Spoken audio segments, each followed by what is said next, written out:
game week for your Seattle Seahawks, and not just any game week. It's throwback game as Seattle takes on the Cleveland Browns for the much-anticipated return of the classic Seahawk uniforms from the AFC days. The Seahawks come into Sunday's game off a win against the Arizona Cardinals, where they didn't necessarily play their best. They march in with a 4-2 record, same as the Cleveland Browns. Cleveland finds themselves in position to be a playoff contending team, but they've had a lot of injuries, including their quarterback Deshaun Watson, who's been in and out the last couple of weeks. The Seahawks with some injuries of their own, including Uchenna Nwosu and DK Metcalf, that we'll get to in just a moment. Before we preview this game, as well as give you my keys to victory and a look at the injury report, my final prediction, all of that, what I need you to do is go ahead and smash that like button on today's video. Don't jinx it. Look, the reason why the Seahawks won last week, you guys liked our game preview video. We had enough likes that the Seahawks took care of business. I don't want to have to come find you because you didn't like today's video and the Seahawks lost because of you. So don't jinx it. Don't mess around. Like today's video, and we'll get started with today's show. The injury report for the Seahawks, it is a bit lengthy, as Uchenna Nwosu with that pectoral injury likely done for 2023. Unfortunate news for the Seahawks star outside linebacker who played such a pivotal role on this Seahawks defense. Next man up from this point with Darrell Taylor and with Derek Hall and a number of guys trying to fill that void. Still waiting to see what Zach Charbonnet's status is going to be, if he'll play. DK Metcalf, meanwhile, did not play last week. Remember, it's not just the ribs injury for DK Metcalf, but also the hip injury as well forced him not to play last week. Evan Brown and Phil Haynes also on the offensive line dealing with their set of issues. And then there is the IR and PUP list players that could be coming off this week. Still waiting to see what their statuses are going forward, if those guys will make their returns or not. But all eyes in particular will be on Abraham Lucas, as we heard from Pete Carroll last week say he was still another week away. So continue to monitor that to see if this is his chance to potentially make the comeback.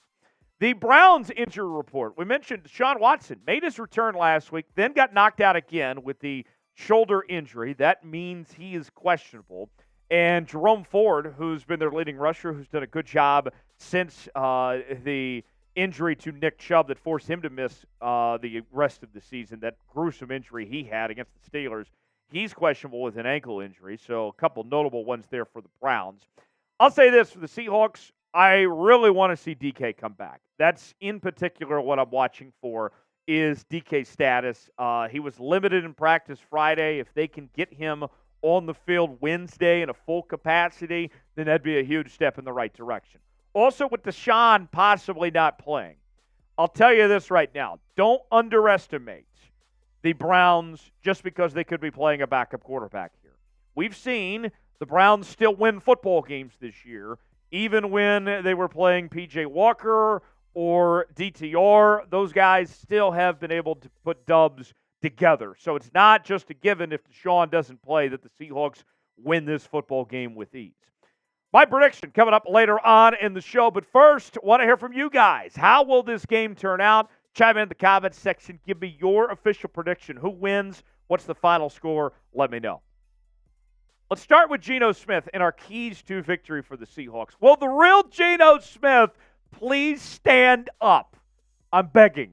Yes, I'm begging at this point in time for Geno to step up. As I was doing my research and scouting the Cleveland Browns, I was looking at some previews from the Browns' perspective.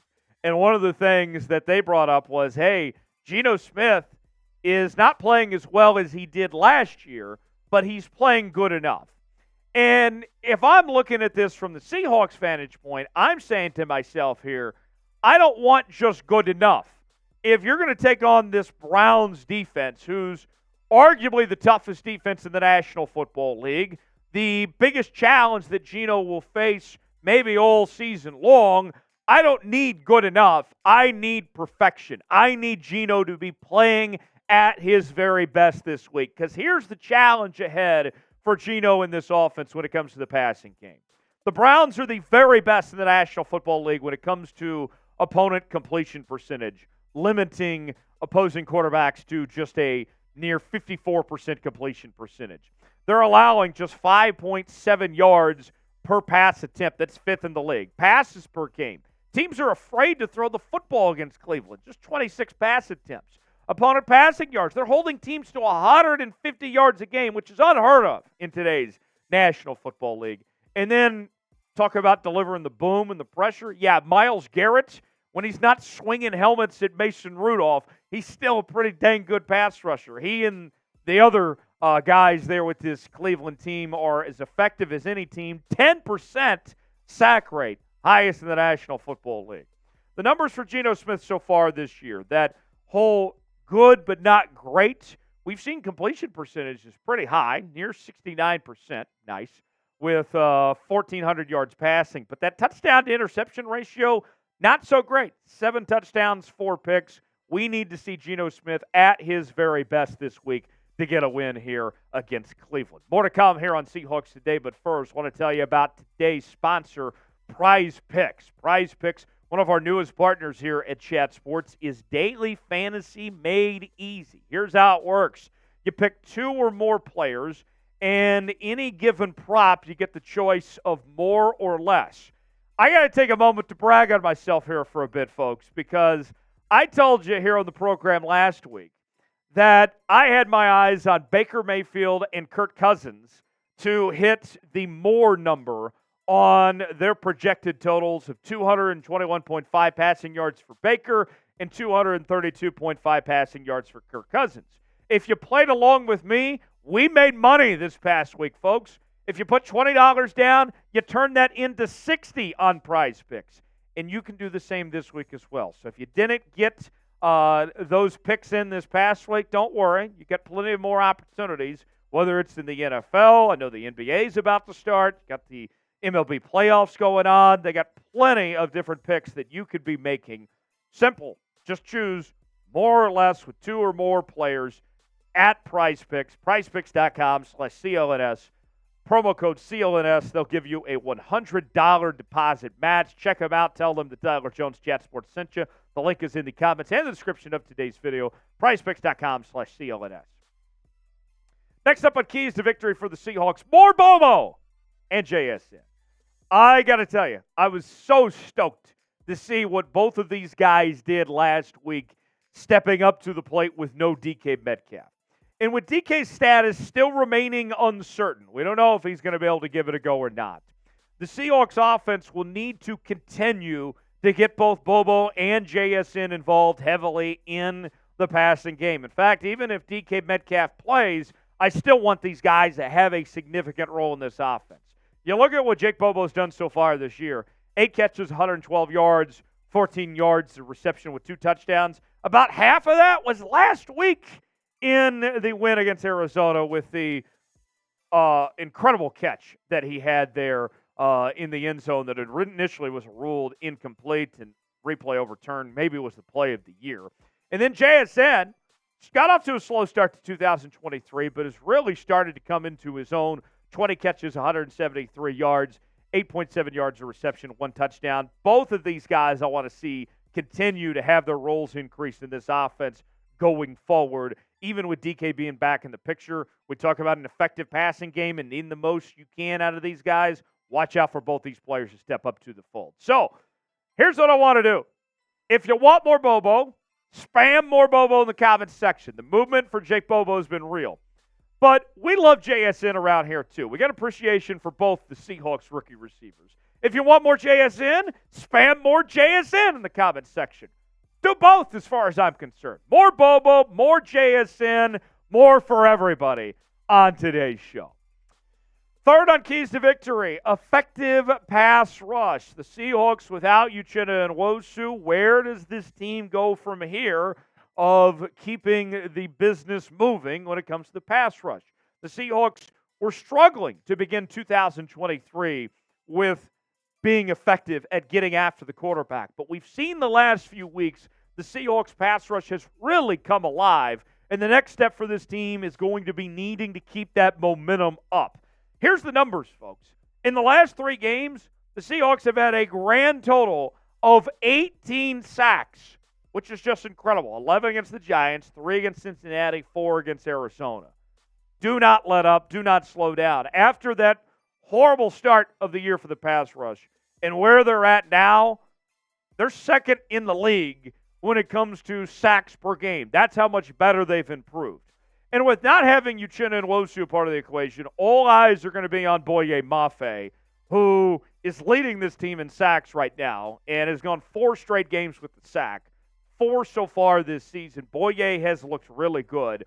And the story that I have continued to preach when it comes to Boye, what separates him compared to a guy, let's say, like Darrell Taylor, is that Boye does everything well.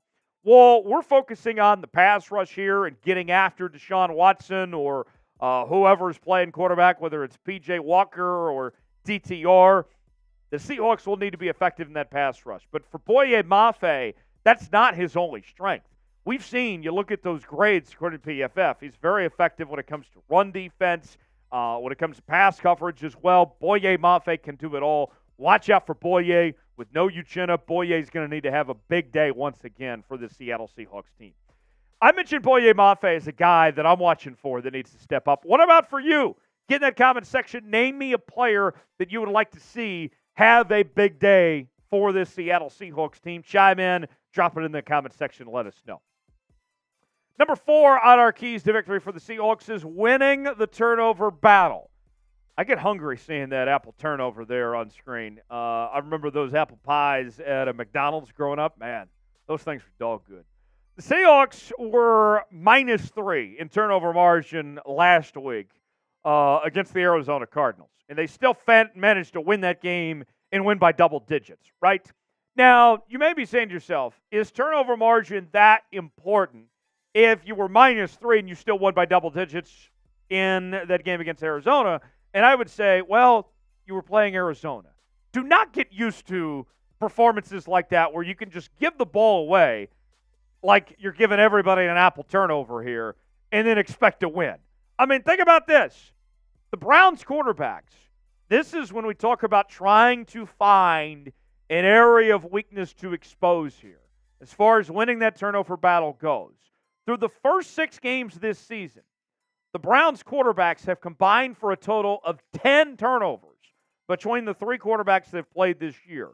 So you could say that of one of the weaknesses that you point to with this Browns team is that they have a problem with taking care of the football. And the almighty Cleveland Browns, who we've heard nothing but great things about at 4-2, and in particular what their defense does to create turnovers, the overall statistics aren't that great. In all honesty, their turnover margin is -1. That's 28th in the league. Giveaways, 2.3, last in the league. Takeaways, 1.3, 16th in the league. Interception percentage, 4.13, that's 31st in the league. So if you're trying to find some weakness of some sorts, as good as the Browns may seem they are, in particular their defense, they struggle when it comes to creating turnovers and also protecting the football. Huge opportunity for Seattle to take advantage of. Comparably speaking, the Seahawks, giveaways per game, they're 5th in the league. Just about 1 is all. Takeaways could use some work, 1.2, 20th in the league. Interceptions thrown, about mid-pack, 2%, 16th. Turnover margin, 0.02, and with the -3 last week, still puts them about 14th in the league. So, to me, that's what I'm looking for in particular, is winning the turnover battle. Going to be a big key. Got to improve on that from last week and take advantage of the weaknesses there from Cleveland. Between now and game day, we are in a sub-battle between Seahawks Today and the Browns Reports. And Matthew Peterson, the host of the Browns Reports, and I got to tell you, he may be the leader of the dog pound, but Matthew Peterson hates puppies. So he is a total fraud. F. Petey in the chat, as far as I'm concerned. Here's what I want to do. I want to stick it to Petey, and I want to beat him in this sub-battle this week. I want to show why Seahawk fans are the best fans in the National Football League. We don't want to just beat them on the football field. We want to beat them off the football field as well. Subscribe now for free. Let's win this sub-battle. Let's take care of business. Subscribe now for daily Seattle Seahawks coverage right here on the channel. Last but certainly not least, let K9 eat. Let the dog eat. Get him that dog food and, man, give him that old Roy bone, whatever it is, and let K9 just have at it, folks. Because what we have seen for this Seahawks team so far in 2023, when the run game gets going, the Seahawks win. Simple as that. You run the football, you win. And the Browns' defense, their run defense isn't as good as what you may think. Here's a little bull stat for you.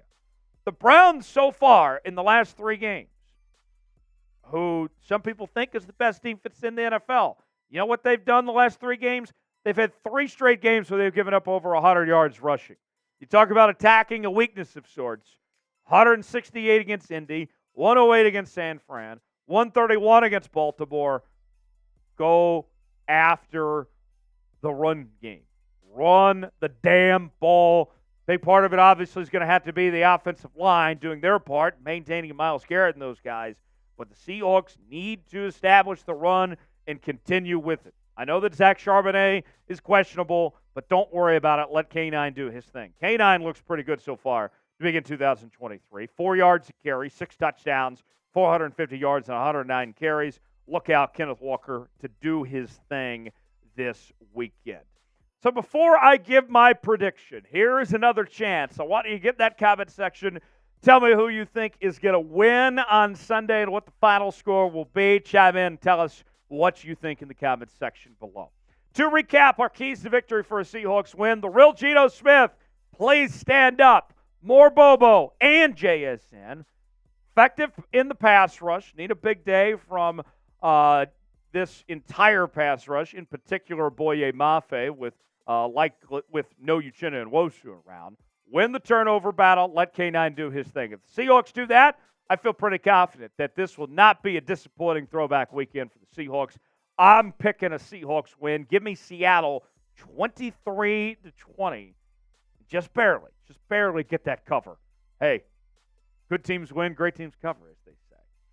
So that will do it for this edition of Seahawks Today. If you enjoyed the show, if you don't want to jinx the Seahawks' chances this weekend, like the video, and we'll see you next time here on the channel.